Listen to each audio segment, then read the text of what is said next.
Panelists who will give us opening statement on the topic na very hot. Number one topic is, ano ba itong Taiwan issue na to and anong effect niya, impact on the Philippines. And the second issue na very hot, the Philippines last week decided not to rejoin the ICC. What is the significance of this to the Philippines and to Asia? And is it correct or not? Let us start with Mr. Hermann Laurel, President siya of the think tank. Let's begin. Ang President siya of the Asian Century Philippine Strategic Studies Institute. Asian Century na tayo kasi ngayon sa 21st century. Welcome, Mr. Laurel, for your opening statement. Magandang umaga po. Naka-on na ba ito? On mo. Push down. Okay. Magandang umaga po sa lahat. Good morning to everyone and to Asia and to the world. Itong pangyayari sa Pelosi-Taiwan incident ay malaking bagay po sa kasaysayan ng mundo at ng Asia. I will just read in English the paper that I prepared, which represents in general the position of two think tanks, the Philippine BRICS Strategic Studies Institute at saka yung pangalawang nabanggit na po ni Ka Wilson dito, yung Asian Century Philippines Strategic Studies Institute Incorporated. These are both registered foundations. Okay, simulan po natin. Ang pamagat po ng paper na ito ay U.S. quote-unquote forever wars ends with Pelosi-Chai stunt o gimmick. You know?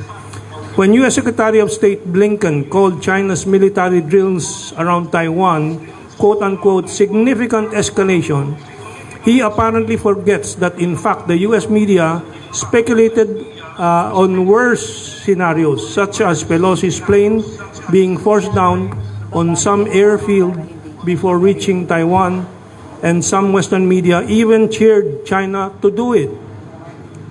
China staged a calibrated series of actions aimed at delivering an unmistakable message to the United States that things will no longer be the same if, when, and after Nancy Pelosi landed in Taipei.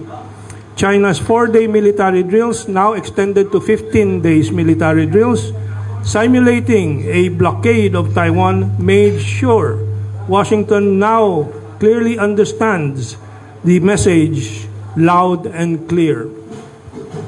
We need to flash back on a similar situation in 1995 when China asked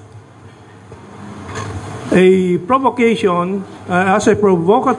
invitation from Cornell University for Taiwan leader Lee Teng-hui to speak on quote-unquote Taiwan democratization experience, although the U.S. State Department then opposed the Lee visit. The U.S. Congress then as now forcibly allowed Lee to visit. Parang yung nangyari ngayon. Ayaw daw ni Biden, pero Pelosi as Speaker of the House still went on with it. No? China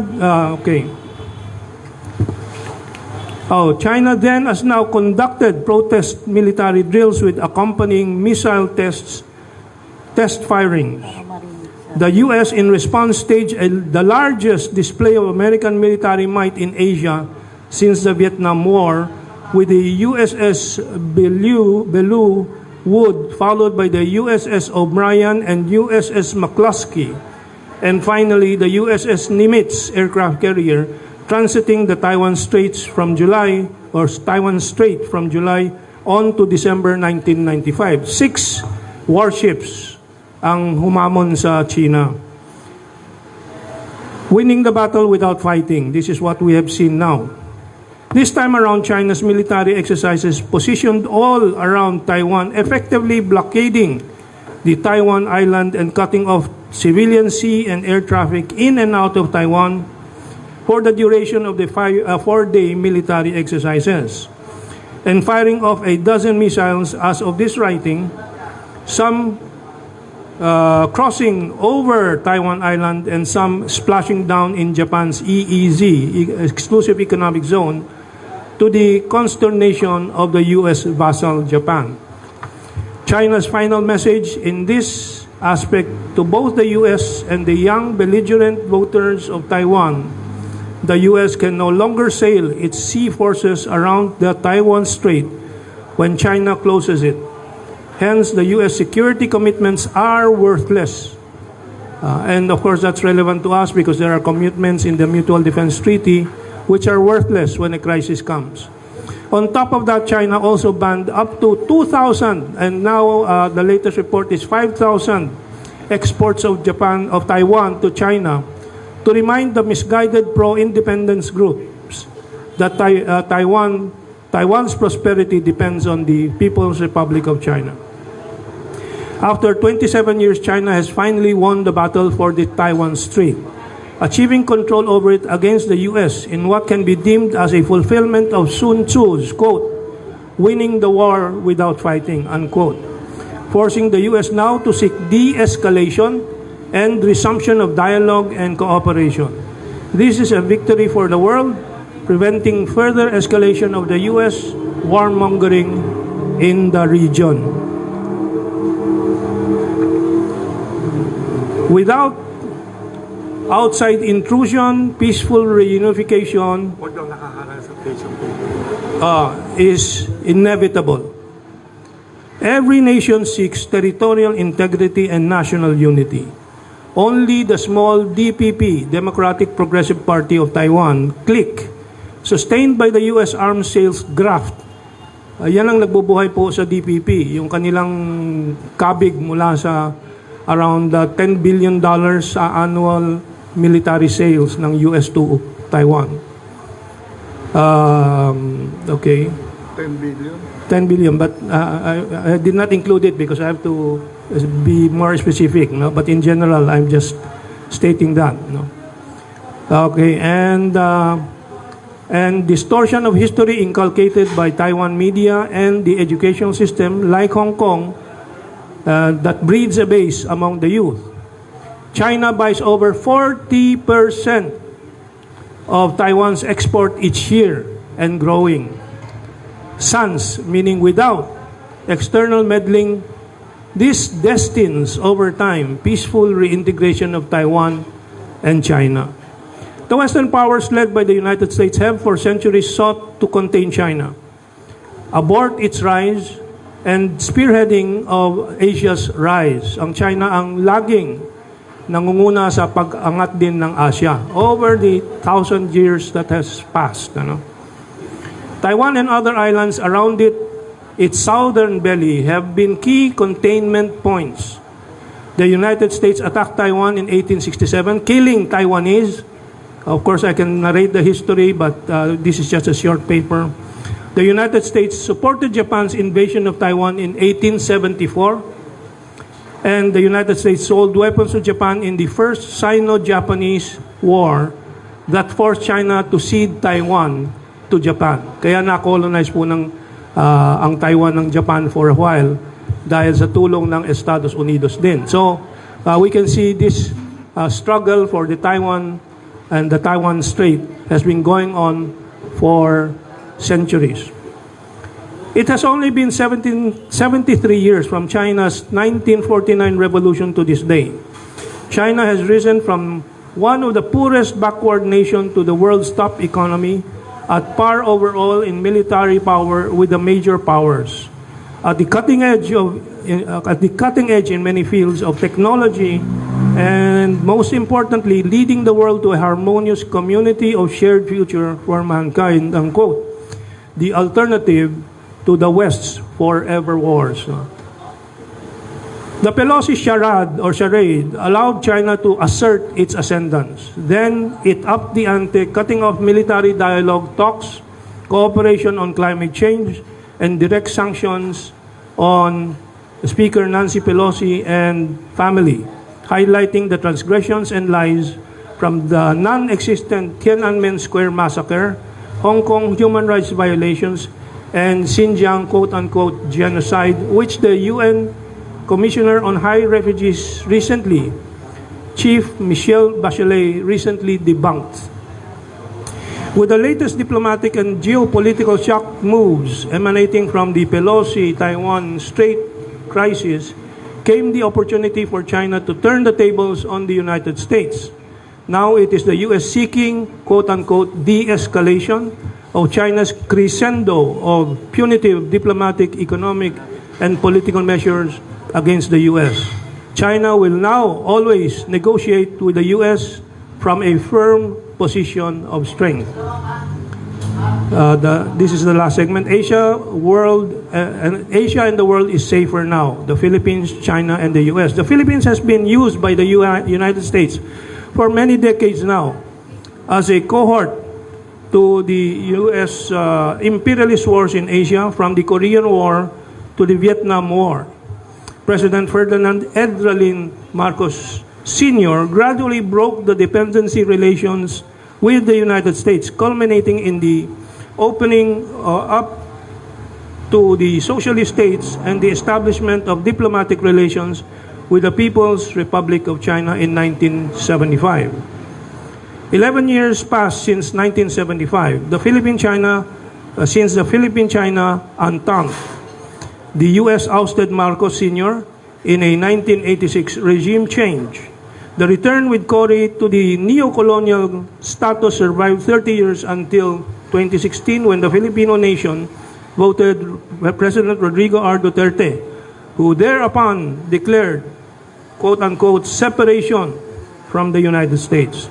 Succeeding Duterte is President Marcos Jr., Ferdinand Romualdez Marcos Jr., who has declared China as the country's, quote-unquote, strongest partner.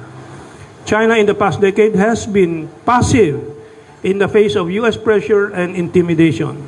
From containment by 800 U.S. military bases ringing its periphery, the U.S. pivot to Asia, shifting 60% of its military forces to Asia, the slanders on the 1989 Tiananmen events, for Taiwan Straits crisis, and the 2019 Hong Kong democracy riots, the Xinjiang genocide lie, and the trade war disruption. This has changed. The geopolitical and military equation in Asia vis-a-vis Western imperialism has culminated in a decisive, quote-unquote, war without fighting, winning the war without fighting. War without fighting victory for the peaceful Asian power China against the 100 years domination of Asia by the warmongering United States. This Pelosi-Chai stunt begins the final decline of U.S. power in Asia, which makes it now safer to continue its economic recovery and pursuit of prosperity. President Marcos Jr. reads the signs correctly. President Ferdinand Romualdez Marcos Jr. in an equivocal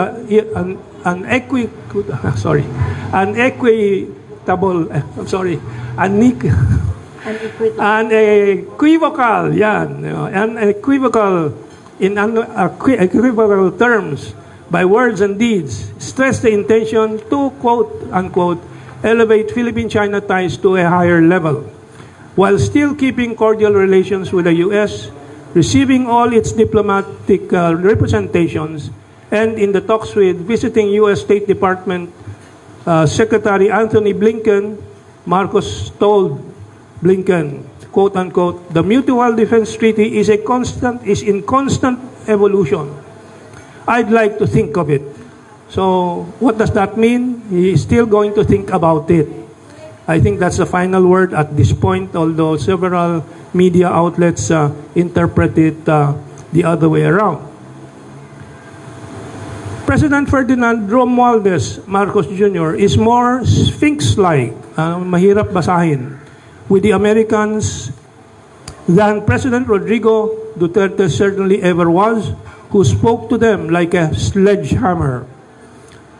Marcos Jr. is certainly more inscrutable, mahirap basahin, than President Ferdinand Edralin Marcos when he told the U.S. Congress that Filipinos would already be dying while the U.S. Congress debated if they would abide by the commitment under the Mutual Defense Treaty.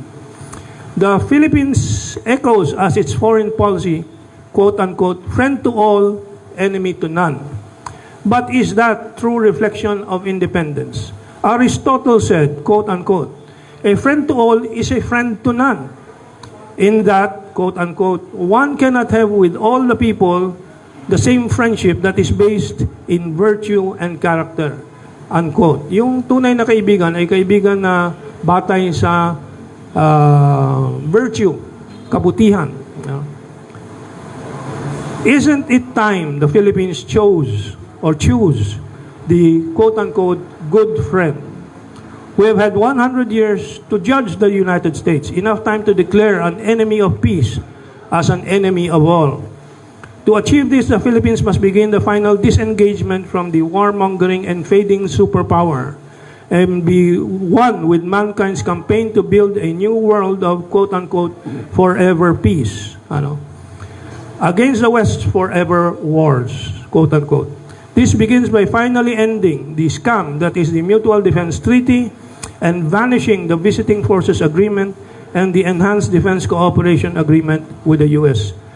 And on the ICC, I provide you an opinion piece in a third world website, memo. Ang pamagat, the ICC is a tool of the arrogant imperialist world.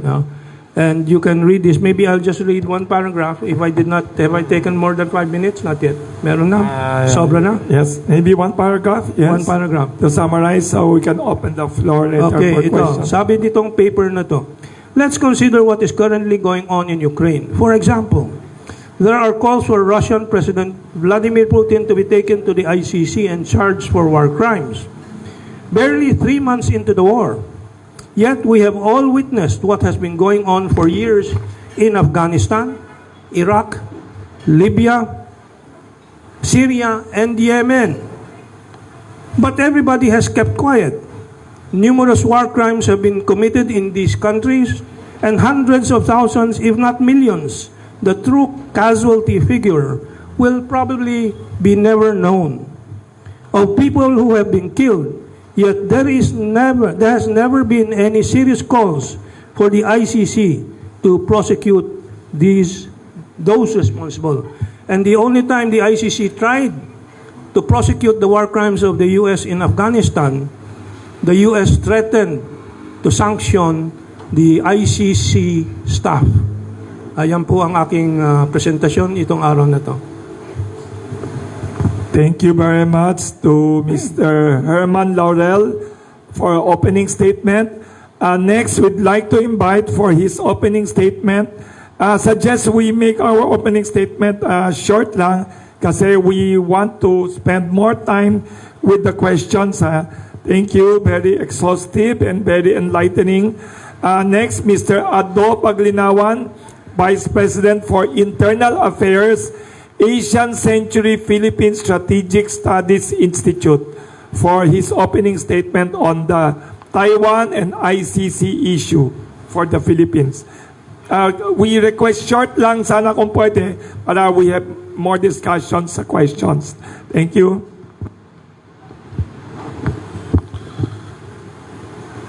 The close shave we have just experienced in Speaker Pelosi's visit to Taiwan should make the Filipino wonder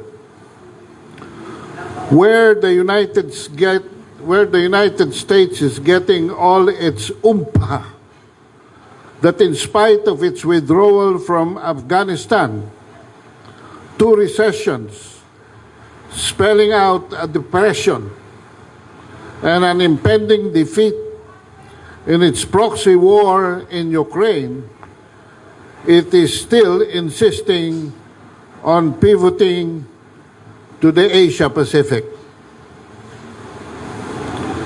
In 1899, Americans were sharply divided over whether to annex the Philippines. Few believed that the Philippines offered a crucial commercial advantage to the United States, but many saw them as a crucial way station to Asia. quote, had we no interests in China, unquote, noted one advocate of the annexation, the possession of the Philippines would be meaningless. That is the manifest destiny that President William McKinley used to defend U.S. expansionism. But entering the 18th century today, that destiny will never happen in treachery. It was not, as Andres Bonifacio thought, that we lost our first opportunity at independence in Intramuros. It was in the Paris peace negotiations. The Americans exchanged our friendship for 20 pieces of silver, so to speak, when they literally purchased us from Spain and have been pulling wool over our eyes since then. The United States, just as its European beginnings, has a longer view. Perhaps only a civilization that spans almost 2,000 years enables the Chinese to think further, wider, and deeper. America's problems today is that the second millennium is over, and China is no longer the weak, fragmented nation that it was when McKinley was flexing his muscles. Today, Xi Jinping has just dealt a catastrophic blow to that same expansionism when he literally isolated Taiwan from intruders by showing how the strike force of the U.S. 6th and 7th fleets has reached obsolescence in warfare doctrine and can easily be neutralized. In the very war games scenario, not by the Chinese, but by the American think tank Center for New American Security. Any military attack by the United States or any of its allies will mean the total devastation of Japan, Guam, and maybe Hawaii, and the Philippines. Moreover, the U.S. has no match for the quality of China's Dongfeng missile technology that can send not only intercontinental ballistic missiles, but multiple independent re-entry vehicles all over the American mainland and beyond. What is curious is that a few days after the Pelosi fiasco, Secretary of State Antony Blinken quickened to Manila. This is ominous because while virtually sending a white flag to China on Taiwan, the U.S. moves forward for the next round of provocations, this time to use the Philippines. This is not as innocent as it looks. The stick has been delivered in advance. Remember that before the change of government from Duterte to Marcos Jr., a threat of sanctions by the U.S. was conveyed by Ambassador Babes Romualdez. Should the Philippines continue to buy 16 Russian military transport helicopters? Former Philippine Defense Secretary Delfin Lorenzano said, 12.7 billion pesos deal to acquire the Mi-17 helicopters have been canceled despite a 2 billion down payment. So now comes, after that stick, Blinken the carrot arrives. The question, and I ask this emphatically with the media's presence, will President Bongbong Marcos replace Taiwan's President Tsai Ing-wen as the American poster boy in East Asia? Our president will definitely confirm that if he visits the United States next month, even if it were polished, as coinciding with a visit to the United Nations would be an initiation of bongbong into the perilous world of hegemony. Meanwhile, I do not agree to joint patrols with the U.S. Coast Guard in the South China Seas and suggestions of an expanded pact. What I wish to pursue is Bongbong's statement that our ties with the Americans must evolve. But I wish to add, evolve onto abrogation. All this talk about Philippines having an independent foreign policy is a farce and a lot of horse packing. With the Mutual Defense Treaty, the Visiting Forces Agreement, the Enhanced Defense Cooperation Agreement, and the 2016 ruling of the Permanent Court of Arbitration, our dice is loaded in favor of the United States and in the disfavor of our genuine national interests. They are swords hanging over our head and the heads of our national security. They are magnets for China's Dongfeng missiles. A few days before his inauguration, as Ka Mentong mentioned, Bongbong declared China as our strongest partner. Now the president is he engaging in double speak? What I'm saying is, beyond words, let our actions mean what we say.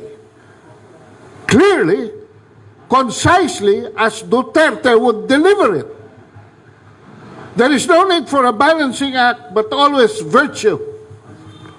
Although if he needs one, then cite way before the Mutual Defense Treaty of 1951, Sultan Paduka Pahala signed the Treaty of Independent Tributary States with Emperor Yongle in 1405. That effectively placed us under the protectorate of China. An independent foreign policy must be based on principles. We cannot face up with each other's nation if our dice has been loaded by sheer military alliances. Mr. President, past a crisis solved by China by winning an American war in Taiwan without fighting, according to Sun Tzu, you are instead allowing the fox to enter our chicken coop. Man up to the U.S. as your predecessor Duterte did, and do what is only best for your people's interests. Thank you. Thank you very much, Mr. Adobe Nawan. Very passionate opening statement. Next, but not the least, Professor Ana Malindo for her opening statement. She's also Vice President of the Asian Century Strategic Studies Institute. Okay, thank you so much, Wilson, for that generous introduction. Ladies and gentlemen, good morning. To our media friends, thank you so much for coming, and to our friends in the Zoom, because we have a hybrid media forum, thank you very much as well for attending and joining us in this media forum. I have a very short opening statement, so let me read it. Okay, the rising tensions between the U.S. and China due to the U.S. House of Representatives Speaker Nancy Pelosi's visit to Taiwan, despite China's expressed opposition, is a provocation vis-a-vis China in the strongest sense. The visit of Pelosi to Taiwan has challenged the bottom line and the red line of China while undermining China's sovereign and territorial integrity over Taiwan, a renegade province of China. This is a reckless move on the part of Pelosi that has changed the trajectory and the atmosphere of the Taiwan Strait. Being the third highest public official of the United States, who recently visited Taiwan despite strong opposition from the People's Republic of China and the Chinese people, only signals the further weakening and deterioration of U.S.-China relations. The visit of Pelosi is a serious violation of the One China principle and the provision of the three China-U.S. joint communiques. Accordingly, the visit of Pelosi has a severe impact on the foundation of China-U.S. relations and seriously undermines China's sovereignty and territorial integrity. It gravely undermines peace and stability in the Taiwan Strait and sends a serious wrong signal to the separatist forces in Taiwan. The One China policy, we have to remember, clearly states that there is only one sovereign state under the name China, with the People's Republic of China serving as the sole legitimate government of that China, and Taiwan is a part of China. This is one of the basic norms of governing international relations after the Second World War, and one of the bedrocks, I think, of international law. The One China principle is recognized by 181 countries, including the United States, while Taiwan's so-called quest for independence is recognized by less than 24 countries across the globe. The PRC has been recognized by the United Nations and across the world as the sole legal government representing the entire Chinese people. This is, I think, the glaring fact that Pelosi her company disregarded and disrespected when she landed in Taiwan last Tuesday night. Again, this is definitely signals the further deterioration of China-U.S. relations. To add, the problem with the United States is that they say one thing and do another thing. They have this deliberate practice of what you call strategic ambiguity, also known as a policy of strategic uncertainty, of being intentionally ambiguous on certain aspects of U.S. foreign policy that suit their geostrategic and hegemonic interests at the expense of another country or at the expense of the world. In short, U.S. foreign policy toward the Taiwan issue vis-a-vis China or vis-a-vis the One China principle is akin to a two-faced foreign policy loaded with double standards. Indeed, the recent visit of Pelosi to Taiwan has no doubt put the Taiwan Strait in a new round of tensions and severe challenges.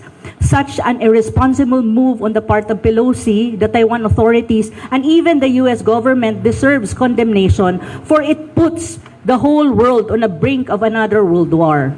On the part of the Philippines, it is a positive note that as a country, we adhere to the One China principle, which is one of the foundation of our bilateral relation with China. On another note, if we talk about, if we have real talk, it dictates that Taiwan is just a pawn of the U.S. in its chess match with China. Thus, the Philippines must not get involved and should not allow the country to be another pawn or proxy of the U.S. I think that's the crux of the matter, and the most important thing that the current administration has to think about and figure out, given the obsolete and lopsided 1951 Mutual Defense Treaty, Enhanced Defense Cooperation Agreement or EDCA, and the Visiting Forces Agreement or BFA. Abrogating, revisiting, or renegotiating the MDT, EDCA, and the BFA is like a liberation for the Philippines from the indirect control and its subvergence or submissive, or the state of being submissive to the U.S., especially in military terms or aspects. More importantly, maintaining the BFA, EDCA, or even the MDT in its original text is an antithesis in the pursuit of a genuine independent foreign policy and non-aligned stance of the country. The Philippines must pursue an independent foreign policy that upholds and prioritizes its national interests and not those of other countries. In any case, China decides to hasten the reunification of Taiwan to the mainland or motherland. This process is an internal affair of China, and countries like the Philippines should not get involved. If we do otherwise, it would mean we're interfering in China's sovereign internal affairs, and it will generate a backlash on our relation with China. These kinds of scenarios are for the current administration under PBBM to ponder on, given that the U.S. has made a lot of promises to Taiwan that it will come to its aid in any eventuality in the Taiwan Strait. And surely the Philippines will be pressured by the U.S. to take a side because of this MDT. I hope such scenario will never happen, but the situation on the ground tells a different story. But there's always hope when leaders exercise prudence and are responsible. As a country, the Philippines needs a genuine and authentic independent foreign policy in every sense, and that would mean complete neutrality and positioning itself as non-aligned. In doing so, time is of the essence. The Philippines has no enemies and should not create one at all cost. Thus, no need to choose a side. Our relation with each country should be based on our national interests and should be based on what's good for the country and not for the benefit of other countries at our expense. The Philippines is a friend of China and the U.S. U.S. enemies or adversaries are not the country's enemies or adversaries, and this must be emphasized by the current administration under the leadership of President Ferdinand Marcos Jr. As a country, we should uphold our national interests and be dragged into any conflict not our own making is, I guess, not part of our national interest. On the issue of joining or rejoining the ICC, I think I agree with PBBM's position that as a country, we should not be rejoining the ICC. We are not anymore part of the ICC, and thus far, if the ICC would pursue a preliminary or probe or investigation, it is akin to meddling and snooping on the Philippine sovereignty. Also, under the Rome Statute, there's such a term as complementarity principle, which is a cornerstone of the Rome Statute legal system. This principle denotes that national jurisdictions have the primary responsibility to investigate and prosecute those responsible for international crimes. This means that the ICC can only investigate crimes against humanity if local courts are unable or unwilling to do so. But that's not the case in the Philippines. Way far from that. To note, the Philippines during the time of the Duterte administration to date, until now, has no state-sanctioned killings, and the country's independent courts could prosecute alleged violation by police and law enforcement agency in the conduct of anti-illegal drugs operation at any given time. Hence, the Philippines has a functioning and vibrant justice system with independent able and willing to prosecute and conduct criminal proceedings before our local courts. Most importantly, the Philippines, or we as a country, we are not a failed state, and there's no need for an entity like the ICC to do criminal proceedings and investigation on our behalf. That's a big no-no. And ladies and gentlemen, that's the end of my opening statement. Thank you very much, and we'll hope to answer your questions to the best of our abilities. Thank you so much to everyone who's attending this media forum. Thank you, and good morning. Thank you very much, Professor Ana Malindog-Uy, and to the other two analysts for your opening statements. Before the media, there's a question here from Iloilo City. We are being watched via Zoom and also by FB live stream, FB Live. This is by Dr. and also Attorney Leomil Portadera, professor siya in University of San Agustin in Iloilo City. He's watching us. Sabi ni Dr. Leomil Portadera, he agrees with the three analysts here at Pandesal Forum. Sabi niya, stay the course, the Philippines should not be dragged into any conflict which is not only not of our own making but also not to our national interest. And then there's another question from another people watching. The Ukraine war is raging in Europe now and destabilizing the whole world economy now. Can the world and Asia afford another Ukraine in Asia? Is this like similar to the Ukraine scenario? Because the NATO and U.S. encouraging this country, Ukraine, to stand up to its neighbor and quarrel with Russia instead of cooperating. Do you see Taiwan, beside China and the Philippines, becoming a possible Ukraine if not handled well? Can this become a danger to Asia and the world? Is this happening, yes. possible? Well, I think that yun ang plano. That was the plan of the Americans to create a Taiwan-Ukraine scenario. Because there are reasons why the U.S. wants chaos now. Their economy is on the verge of a Great Depression, greater than 1929. There it is very obvious because they're trying to catch up militarily with both Russia and China, particularly in the hypersonic missile technology. They're at least 2 years behind. To divert also from domestic issues for Biden, with the midterm elections and imminent loss of the Democrats to the Republicans, this is a good distraction if they create another center of chaos with Taiwan. But I think China showed that this cannot be done anymore. I think the domestic Taiwan audience realizes too, and that is no longer possible.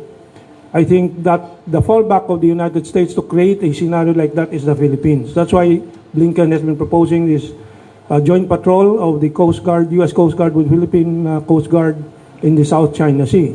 That is another step towards creating a conflict in Asia. I think the Philippines should be very aware of this and should be very alert to this and to be unequivocal in its rejection of this. So far, we don't have an unequivocal rejection of these outrageous, provocative proposals of the United States. So I hope we don't make that mistake. To Ado or Anna, what are your reaction? Is there a danger of a Ukraine situation in Asia with the Taiwan problem? And what should the Philippines do to prevent us being dragged into war next door? Let us establish the facts. Ukraine is not part of Russia. It is a separate sovereign state. The dynamics in Russia's entering Ukraine is with regard to the action of two of its regions, namely Donetsk and Luhansk, in the expanded Donbas region, to seek independence. And Russia goes into assist these two regions because they were being, since 2014, being bombarded, and about 12,000 to 13,000 people in Donetsk and Luhansk have already been killed. So the dynamics is different. In the case of China, Taiwan is a province. This is not debatable. I don't know why some opinion writers debate this. This has been defined by the United Nations in 1971, that one China policy. And so, what will happen here is I don't think the Taiwanese will raise arms against whatever mainland China would do. So this will drag directly the United States into entering the picture because it does not have a proxy. In the Ukrainian war, the proxy is Ukraine. Zelensky is their puppet. Here, Tsai Ing-wen is their puppet, but she has no full control of his country. In fact, do you know that for a very long time already nobody is applying anymore to join the Air Force of Taiwan?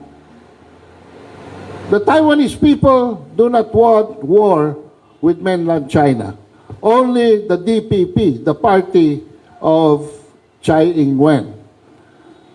So, if Taiwan does not enter, walang proxy. At papasok, U.S. Ha? Eh, by virtue of EDCA, ito maganda rito.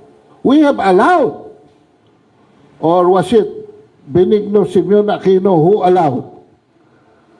Yeah. The Enhanced Defense Cooperation Agency, where 8 of our Philippine bases could be held. Akala ko 5. Local bases, no? 8, yes. Can be used by the Americans also. They can establish their own bases, but they can base in our base.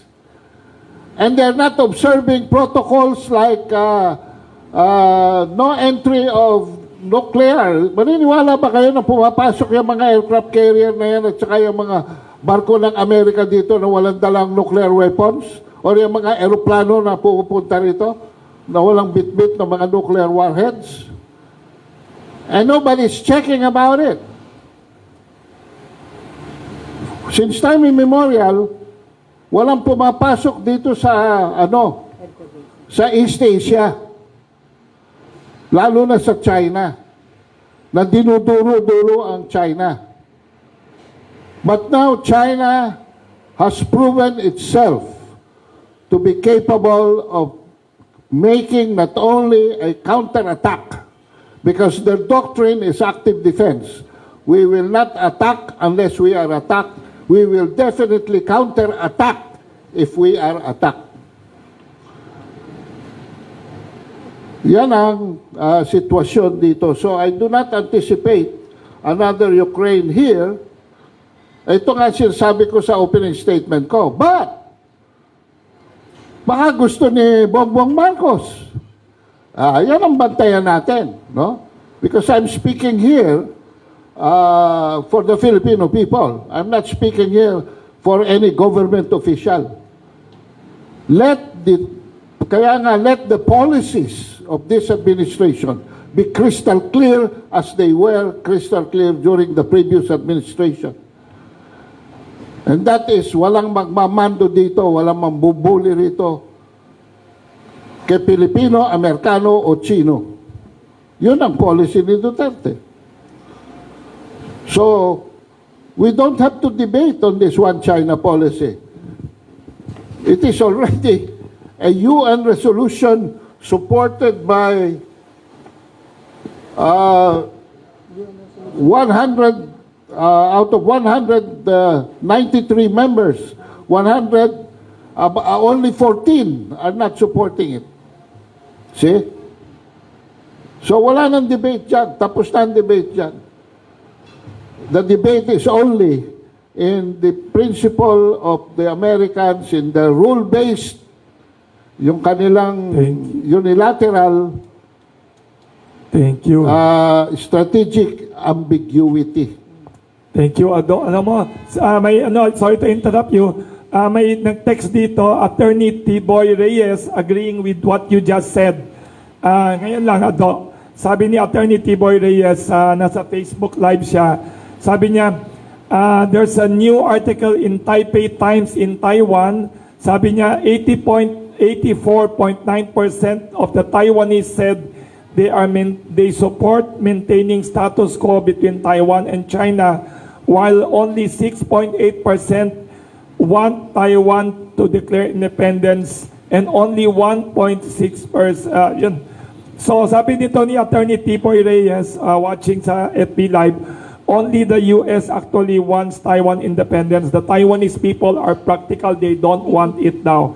And somebody else texted before we go to Ana, sabi nung isang tao, tama sinabi niyo, we should not forget now Taiwan is a province of China, similar to Sulu Sultanate now, a province of the Philippines, no longer a sultanate. Miss Ana Malindo, what is your reaction? And also, pahabol ni Attorney Dr. Portadera, he agrees with the two of you, we should prevent another Ukraine in Asia beside the Philippines kasi it's not good for the Philippines and Asia daw. Thank you, Attorney Leomil Portadera in Iloilo City now watching. Miss Ana, short answer also to that Ukraine possibility, danger. Okay, sa akin kasi ganitong tingin ko, no, the word invasion I think is not the right word. If in any case, China will really reunify Taiwan to its motherland or to the mainland, because if as what the one China principle dictates, it is a province of China, so it's not an invasion in that sense, no, because it is part of China.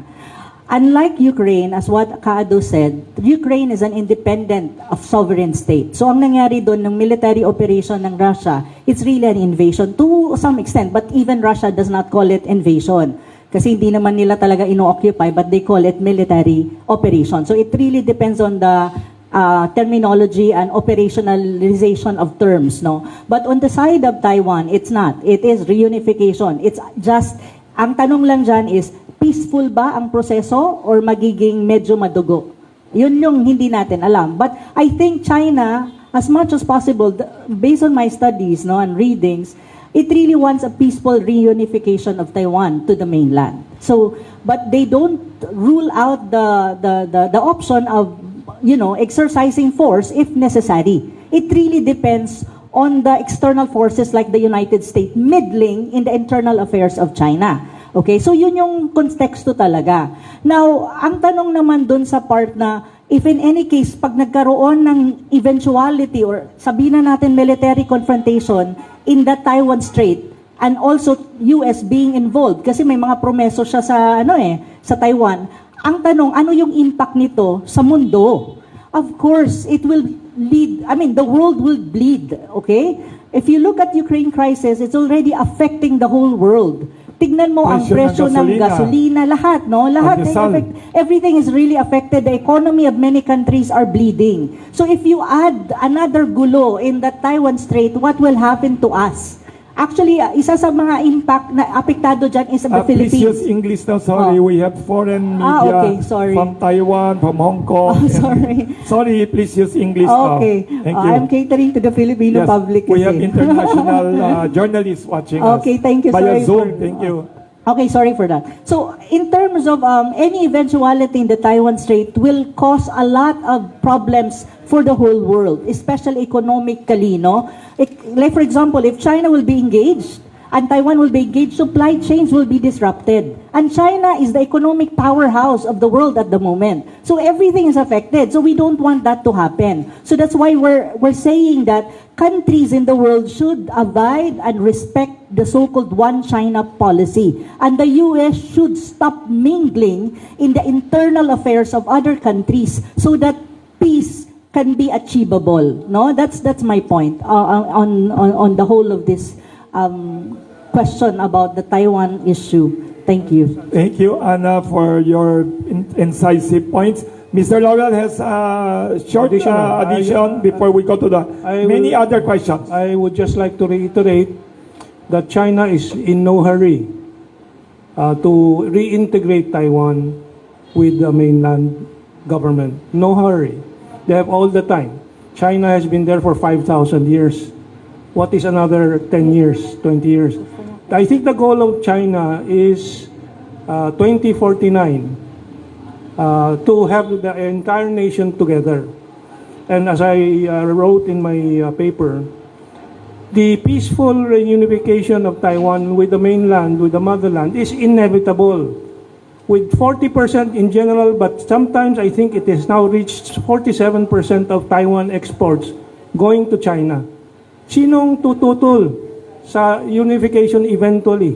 Kung ganyang kalaki ang tulong ng China sa ekonomiya ng Taiwan. I'm sorry.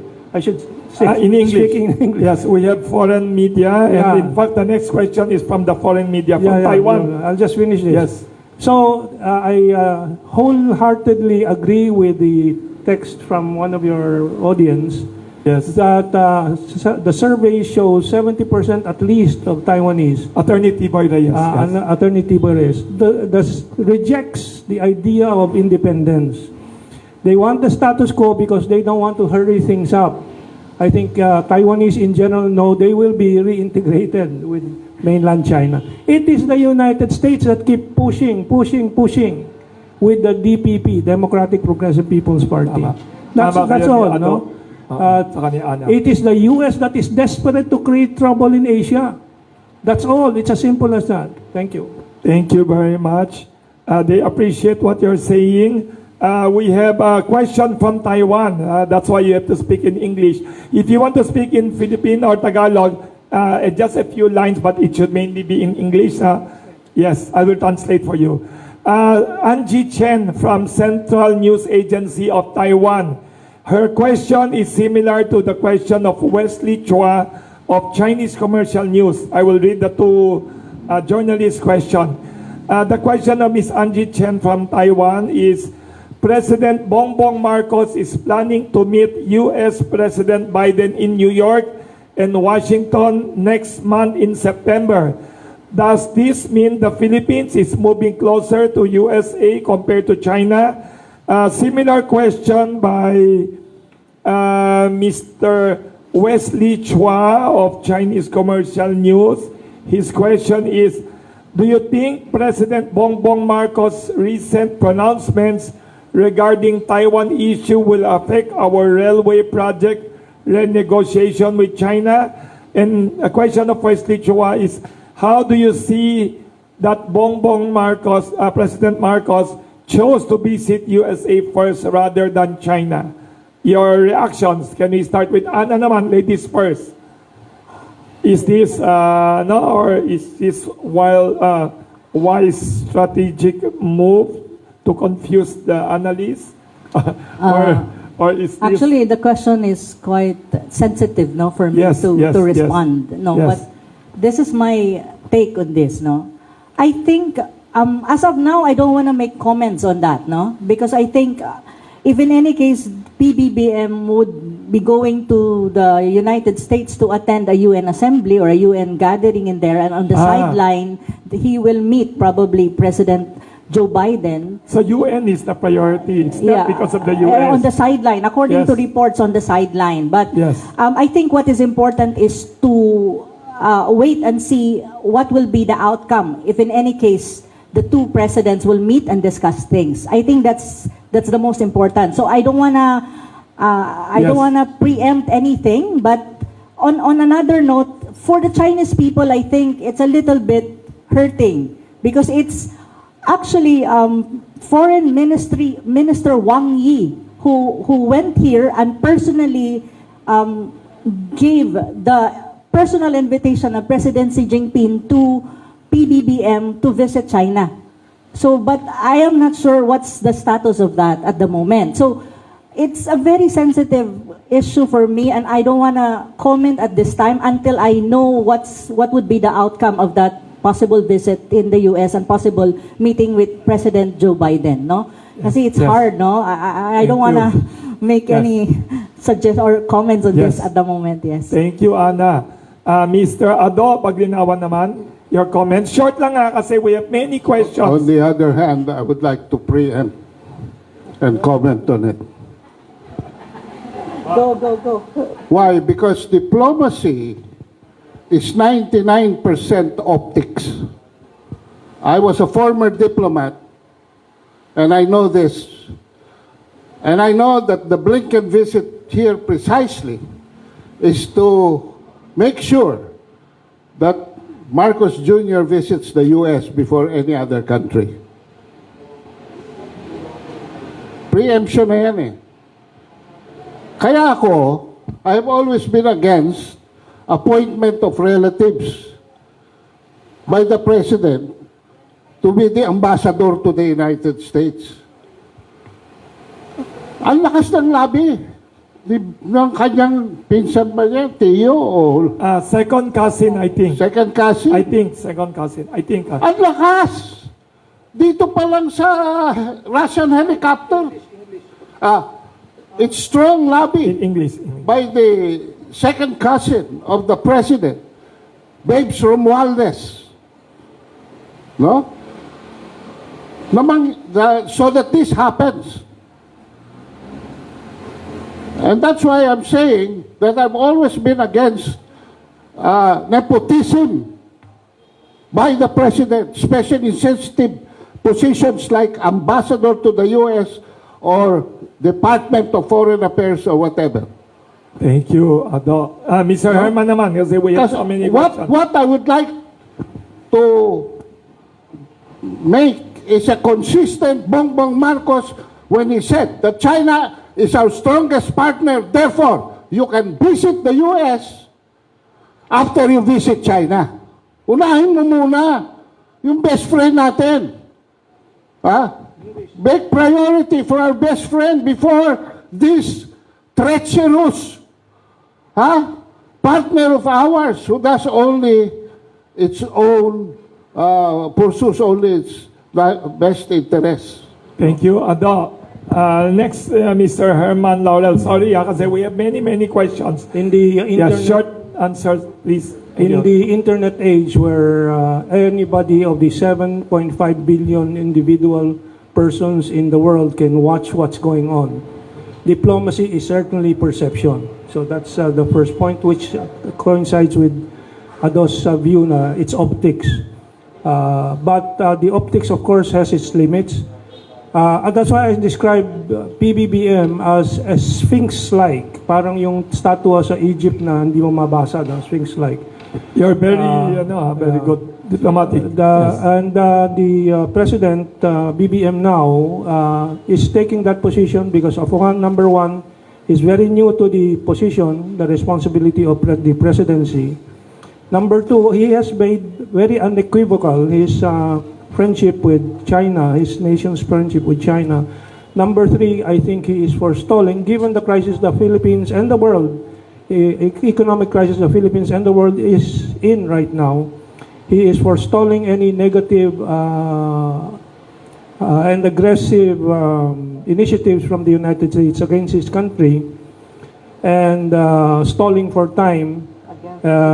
So I hope for the best from President BBM, and that is why I'm appealing for our Department of Foreign Affairs, who advises the President to base our foreign policy and relations on virtue, not just a general statement na kaibigan lahat or friends to all, but friends to the virtuous friends. Just quickly, Thank you.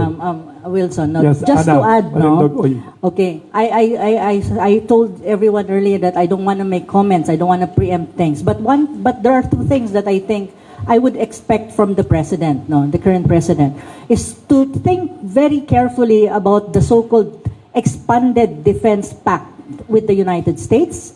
And the second one is the so-called possibility of patrolling patrolling the South China Sea/WPS with the United States. I mean, joint patrol of our military and the U.S. military. I think they really need to think through all of these things and possibly reflect on what will be the consequences of these things and how it will impact the country and how it will impact the so-called Philippines-China relations. I think these are important issues. Thank you, Ana. There lang ako, Yes. one sentence, no? Now, we already saw this in the Russian deal for the helicopters. And we might lose 2 billion pesos if we cancel that deal. And why is it happening? Who is lobbying against the Russian deal? So these are questions that ought to be carefully manicured by President Bongbong Marcos, because these are different times. The dynamics are different. We are no longer in the colonial era. Okay? And I hope that he will learn a lot, and he has learned a lot from his father when dealing with the Americans. I'm wondering, however, if the Americans will still allow him to come home if he goes to the U.S. He has a contempt charge in a Hawaiian court. Remember that. And if the Americans can kidnap Noriega from Panama and incarcerate him in Guantanamo, they might bring Bongbong Marcos back to Honolulu and exile him there. Is he crazy? Is he willing to take that chance? Thank you very much, Ado. But I personally think the UN as a main reason to will be safe siguro kasi yung kalaban ng USA Iran president went to New York. That is still New York. That is still New York. Oh, he should not leave New York. Oh, that's still U.S. territory. Tama. Thank you. There's a follow-up question from Ms. Angie Chen of Central News Agency of Taiwan. The question is in my phone. It's about overseas Filipino workers in Taiwan. She said, and I think I read there are almost 200,000, 150,000 to 200,000 OFWs in Taiwan. Ms. Angie Chen said, her question is to you. It is reported by the Manila Economic Cultural Office, the Philippine office in Taipei, they are discussing already with Filipinos in Taiwan for possible evacuation plan if the situation in Taiwan escalates. What do the panelists think of this? What should the Philippine government do now to prepare for the worst scenario? I think worst scenario, Ms. Angie Chen of Taiwan, means war in Taiwan, over Taiwan. How would this possible war affect the Philippines if ever they make the mistake like the U.S. Escalates the situation there and then they clash with China over Taiwan? What should the Philippines do and how will the Philippines be affected?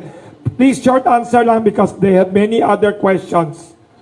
Many other questions. Short lang. Okay, All the okay. answers kung pwede. Okay, thank you for the question. I think yes. I think the Filipinos back in Taiwan should try to discuss evacuation plans and all these things. It's just a discussion, and I think it's planning. Planning is always important for any eventuality. So I think that's a positive steps, no? But of course, we don't know. I think the military exercises of the Chinese, of the PLA, has stopped already around Taiwan, but they will continue on military exercises on the other side, on the Yellow River, which is a little close to Taiwan and a little close to the Korean Peninsula. So, but still for 15 days. So, we need to plan as a country what we're gonna do to evacuate our 150 to 200,000 Filipinos back there. If in any case, it's just plan. We don't know what will happen, but we need to be vigilant. And another thing, I think, when you talk about the Philippines, again, I have said in my opening statement, the Philippines should not get involved. If China will hasten it's the reunification of Thailand to the mainland, it's an internal affairs of China. Precisely because Taiwan is a province of China, is a renegade province of China, and based on the one China principle. But the Philippines has to rethink and really to think, what will happen to us if in any case the U.S. get involved? Because we have the 1951 Mutual Defense Treaty, we have 5 EDCA bases in the Philippines, where it is located in our military bases. So, and even the president cannot have or don't have the right to check these EDCA bases of the Americans, So we need to think very carefully.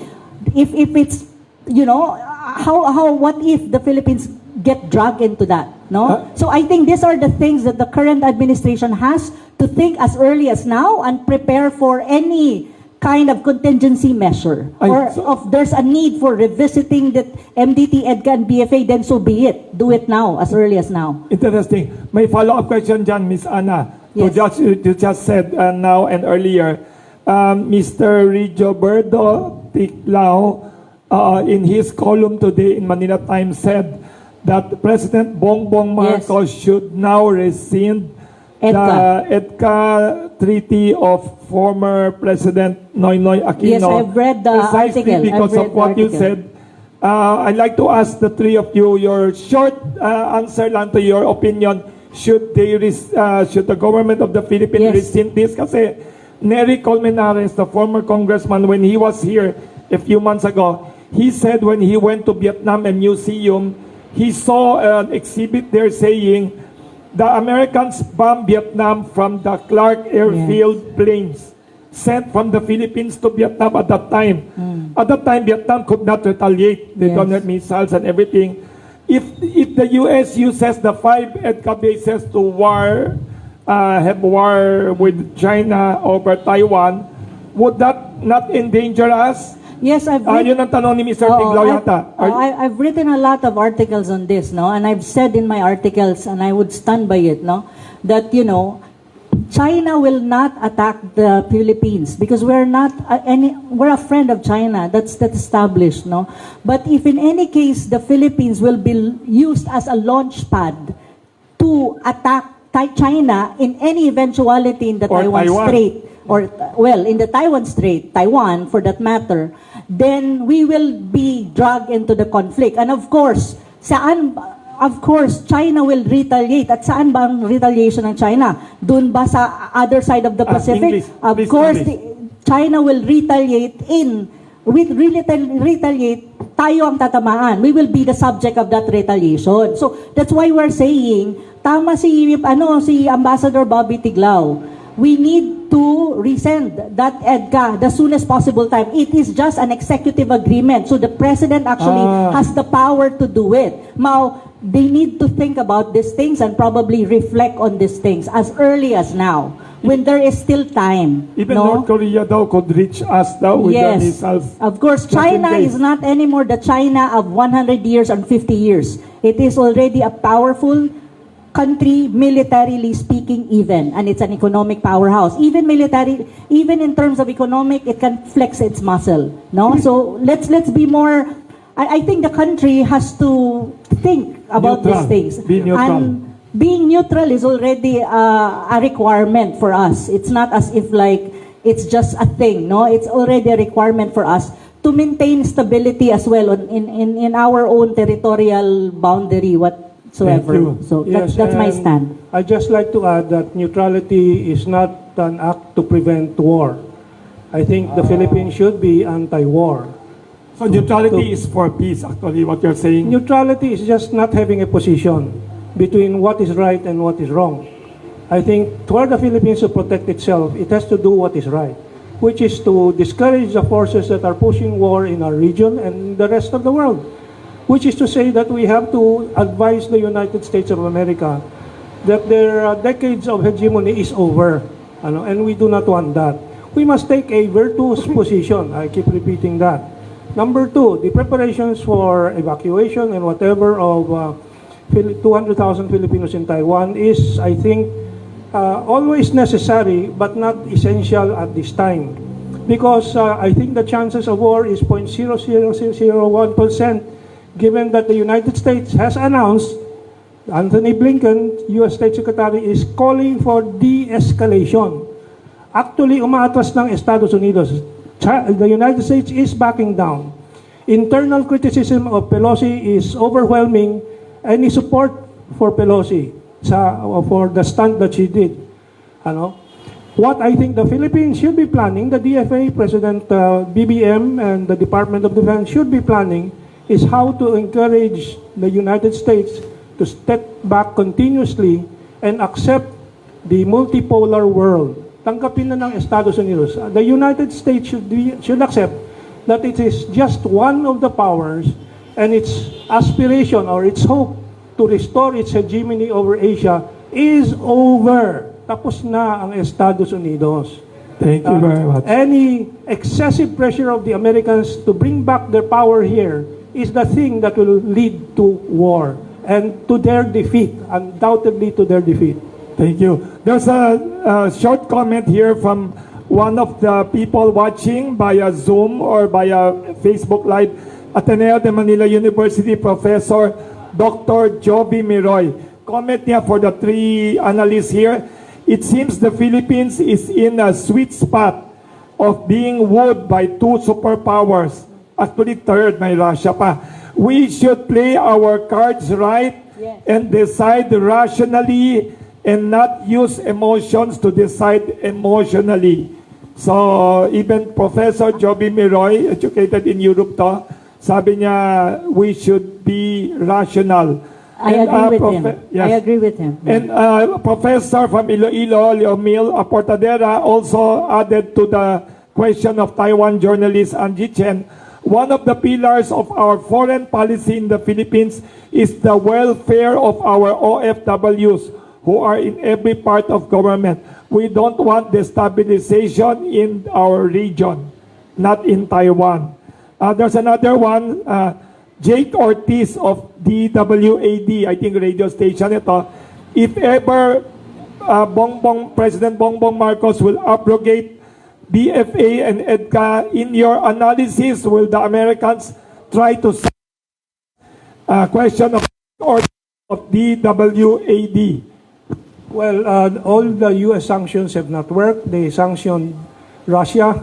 Russia's economy is zooming right now. High oil Booming right now. prices. making them richer daw. They sanctioned Iran for the past maybe 7-8 years, and Iran continues to thrive and expanding its alliance with Russia, China, and other countries. Cuba. U.S. sanctions do not work. Let us not be afraid of that. Thank you to, yes, Mr. Ado. Well, I agree. U.S. sanctions don't work, but it casts fear. It's the fear factor sa mga nations na ina-address niya. Pero walang long-term effects, no? But ang presyo ng gasolina mababa na, di ba? Now, should we evacuate our people? OFWs, yes. OFWs and all that? No immediate reason for that. I think Taiwan is the safest place right now. Why? Of course, pagdating nung economic sanction, maghihirap ang buhay doon. But that may not justify an evacuation. Yes. What will justify evacuation is most probably violence, no? I don't know if media has seen this illustration. This is an illustration done by the Center for New American Security, the think tank that is supported by Anthony Blinken. Kumikita siya rito, no? Simulating 3 attacks on China mainland. Why? Because China, as I said earlier, will not attack unless they are attacked. And will definitely counterattack if they are attacked. So there are 3 blue attacks on mainland China here simulated by CNAS. War games participants drew out an immediate 11 possible Chinese retaliations. Immediate ito in red. The U.S. attacks will most probably come from U.S. surface warships, submarines, or U.S. aircraft. China does not, repeat, China does not have to launch a single Navy or Air Force equipment to do its job. Its powerhouse will be delivered by China's Dongfeng missile technology launched from the Chinese mainland, which is very difficult to detect because they are kept in tunnels in the mountains, and they are only drawn out when they are supposed to be launched. Thank you. One of these potential missiles could tip with nuclear warhead intended for Hawaii. Ayun. Thank you very much. Senaryo ito ng CNAS, no? Thank you, Ado. Ang pinaka, the one last line here is, it is Japan that must be worried if anything happens because there are 7 out of 11 missiles that the Americans in our games have designated for Japan, eliminating the biggest military base of the U.S. in the Asia Pacific, which is located in Cadena Island. Thank you very much. Yes. Oh, by the way, I mentioned aircrafts. They are projecting aircrafts doing bombing from Basa Air Base in northern Luzon. Saan ba yung bus? Wow. So the retaliation against the Philippines is there. Wow. Do we get rental out of these 5 EDCA bases? Wala bang renta? We're paying for water and electricity of the Americans. Ay, wow. Sorry, ito pahabol before the other questions. From Professor Leomil Aportadera of Iloilo, sabi niya, please correct me if I'm correct. The government in Taiwan also claims to represent the whole Chinese people because the government in Taiwan, it calls itself officially Republic of China or ROC. It continues to elect deputies or legislators representing districts in mainland China. This is the main basis of the People's Republic of China's objection over insinuations or recognition of Taiwan as independent. From Professor Leomil Aportadera, who's a medical doctor and an attorney also. Well, as I said, that debate is already finished. Thank you. Only rogue countries would pursue that line. Thank you. Additional question from Taiwan. By the way, dito sa here in the map that I showed you, Yes. not a single red missile coming from China is intended for Taiwan. So Taiwan is a safe place. Japan is not.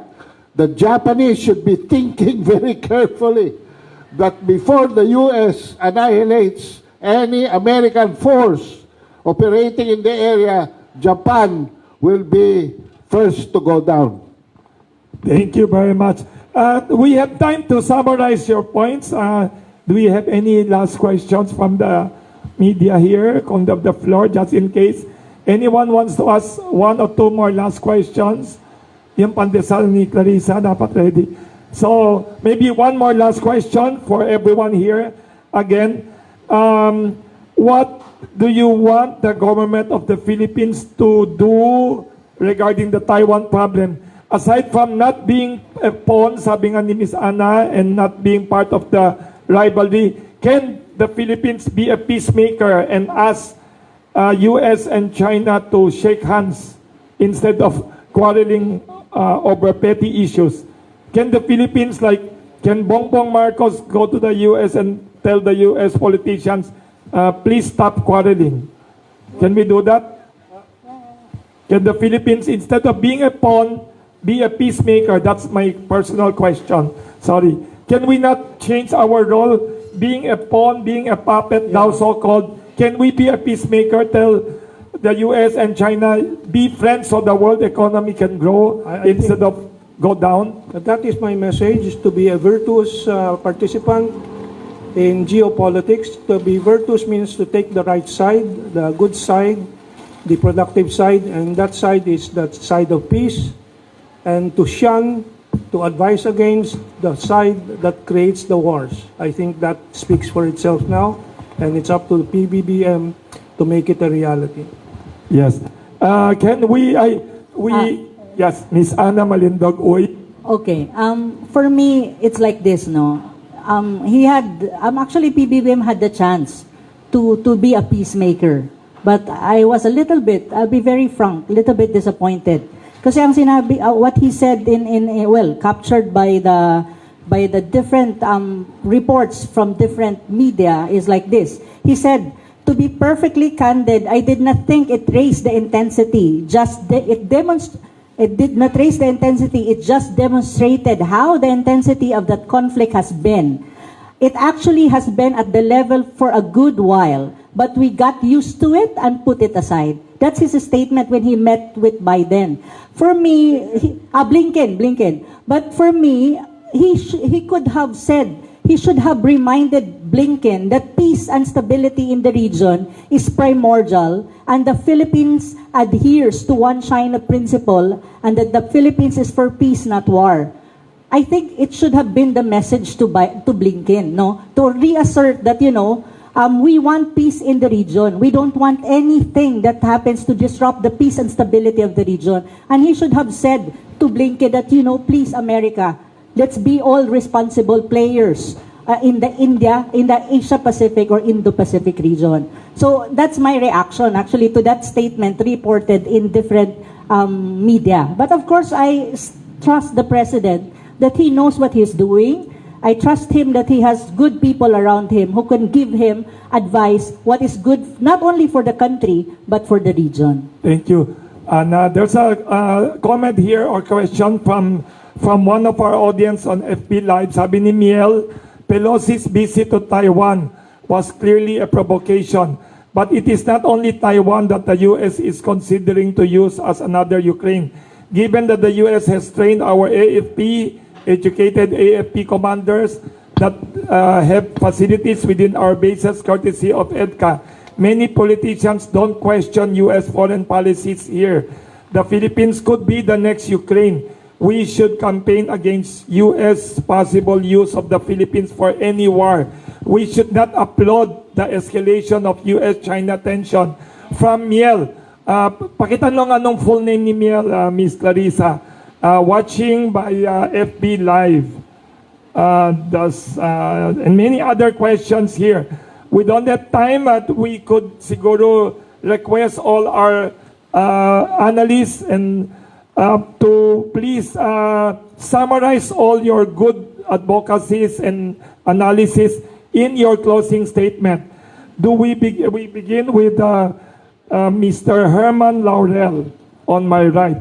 Can you please summarize all your points about Very short. Taiwan and ICC also, don't forget. First of all, this is not new. This struggle to control the Taiwan Strait in order to control the underbelly of China and contain China and contain the rise of Asia has been going on for at least 200 years. And it's going on today, but the action of China now shows its development and its commitment to ending this age of neo-colonialism and imperialism of the West. I do not include only the U.S. Factions of the European Union under NATO are also part of it. And Asia has to learn to work together. We had not had any real war except the Second World War, which was also provoked by the United States. So I will sum it up by saying we are in a war for forever peace, which we should push for, versus the forever war of the 500 years of Western domination. Thank you very much, Mr. Hermann Laurel of Asia Pacific Strategic Institute. Next, we'd like to request Mr. Adobe Nawan for his closing statement. Regarding the question on whether we could advise the United States, I think this would be, the attempt should always be done, but I doubt if we will have any gravitas. From the beginning of our relationship with the United States has never regarded us as an equal ally. This started in 1899 in my opening statement, and I quoted, "Had we no interest in China, the possession of the Philippines would be meaningless." And they have tremendous influence. That our foreign policies have been largely emasculated and sidelined by our own government people. The 30 years from 1986 to 2016 mark a remarkable, obnoxious subservience to the United States. It is all in the concept of interoperability, which does not only mean equipment. They give us equipment. It also means personnel, with increasingly large numbers of Philippine military personnel trained in the United States and cloned to think like Americans. This must be put by our National Security Advisor, Clarita Carlos, into the consciousness of this government. Because we have to correct this. We have already shown the world that we can source our equipment and train our personnel with the Israelites, with the Russians, with even with the Polish, even with even with China. But they always say, no, this equipment will be, the interoperability of this equipment will not work. That's how shout to me. What man has created, man can uncreate and improve on. That is just saying we can't do it when the opposite is true. We can always do it, especially with the modern technologies now, no longer hostage by the Western countries, but has spread to Russia, India, and even China. So this is, let us not have this bullshit of interoperability. And advice that we give the Americans will always boomerang to us, will not be heard, and will always boomerang to us, and in turn be used against us. The Americans are for the Americans, period. Before we go to Ms. Ana Malindog Uy for her closing statement, may pahabol tayong question from the floor. Can you mention your name and I'll give you the... Ay, okay. I-on mo. I-on mo lang. Good morning. I'm Susan Amoroso of SA Media House, and I'm also holding a forum on the Forum for Philippine Progress. And my question to the four of you, Mr. Wilson Flores, Mr. Hermann Laurel, and Mr. Adobe Nawan, who are my good friends way back, many years ago, and to Miss Ana, whom I've only met now.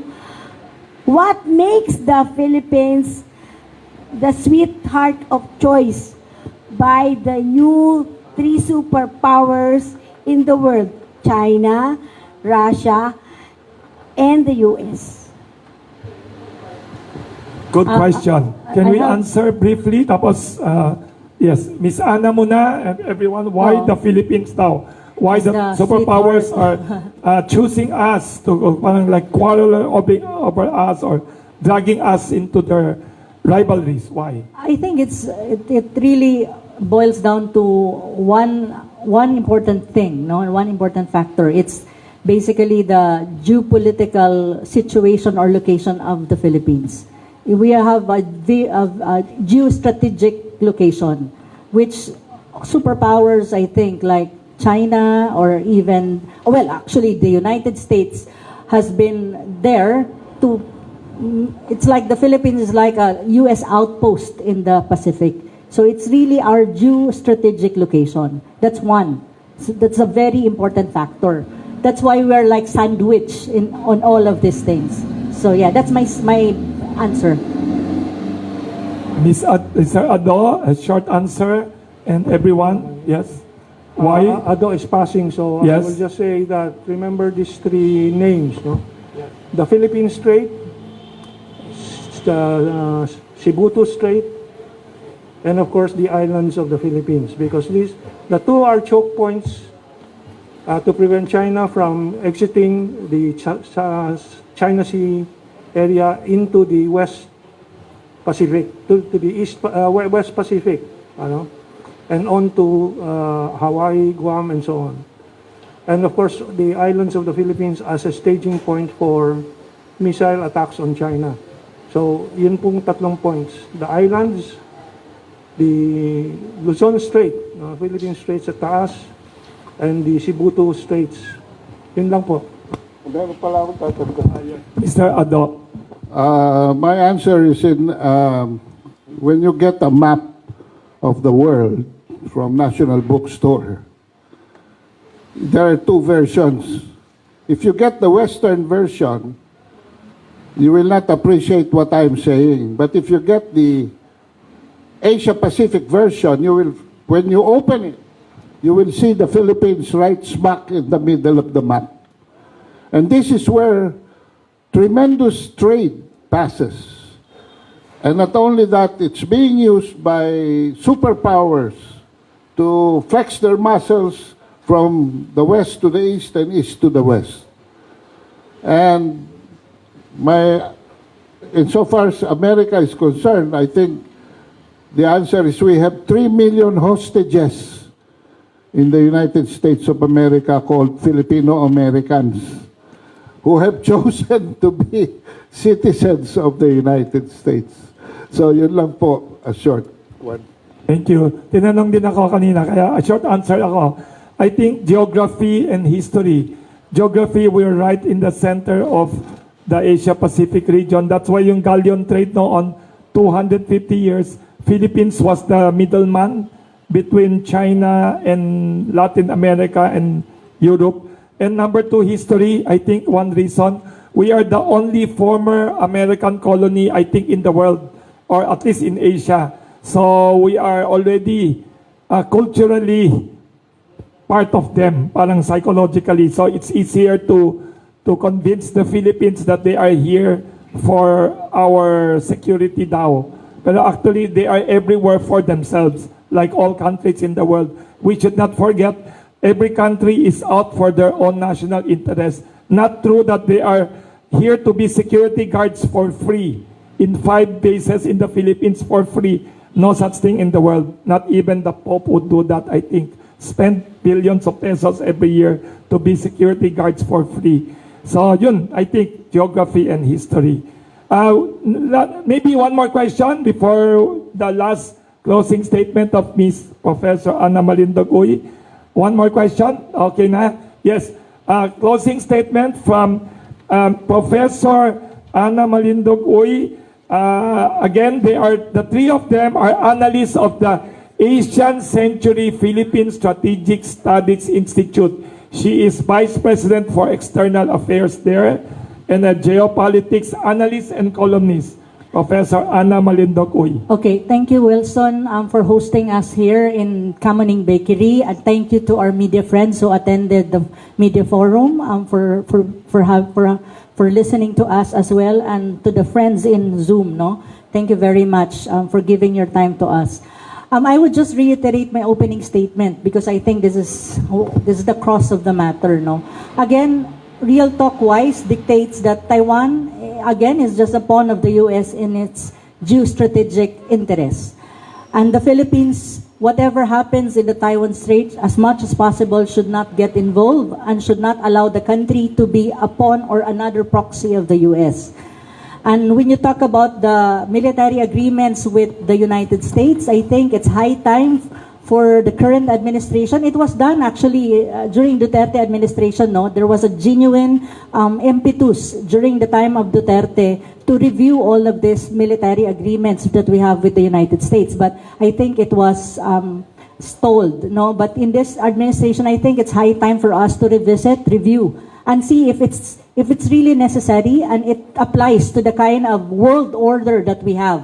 We're not anymore a unipolar world. We're a multipolar world where there are hegemons or great powers in different regions. And we need to acknowledge, I think, that China in this region, in the Asia-Pacific region, is the strongest power, not only militarily, but economically, even an economic powerhouse across the globe. So that's, I think, are very important things that this current administration and even Filipinos has to think about and reflect on. And also, we need to remember as well that the adversaries, or what you call enemies, or whatever you call them, no, of America is not the adversaries and enemies of the United States. That has to sink in our psychology, no, as a people. And also, I think we need to pursue, and last point that I want to push forward, no, in this media forum is, I think we need to think carefully of what it really means to have an independent foreign policy.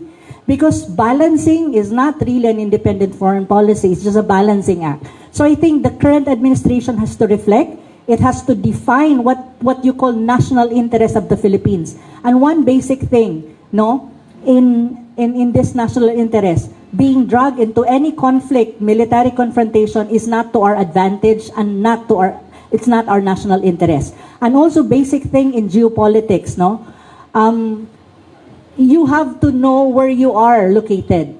The Philippines is in Asia. No, we're not in America. We're in Asia. So it's imperative for the Philippines to have good relations with its neighbor, and as much as possible not to have conflict or not to create enemies with any neighbor as much as possible.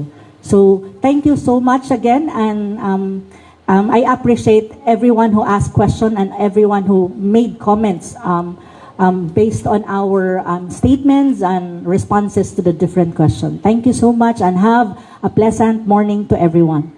Thank you very much again, Ana Malindo, Adobe Nawan, and of course the President of Asian Century Strategic Institute, Mr. Hermann Laurel, for this enlightening, thought-provoking, and very frank Pandesal Forum. We have a consensus here by the three analysts that I want to summarize lang short lang. No war in Asia, no war over Taiwan, and we should not become a pawn of any country. We could not in the world afford another Ukraine situation, even though Ukraine is not like Taiwan, sabi ni Ado and Herman and Ana. Also, the three analysts uphold the Philippines Constitution, call for independent foreign policy. And I think the consensus of the three analysts also is, let us at least review or negotiate or rescind the EDCA that might endanger us in any war of the U.S. against anyone in the region. And OFWs are important in Taiwan. Peace is important for Philippine economy and Asian economy. Thank you to our media friends for coming to Pandesal Forum. We have to, here at Kamuning Bakery, we have to have a photo op with the Pandesal para our bakers will be happy. Yes. Pwede. Our Pandesal is still the same size, the same density. Density.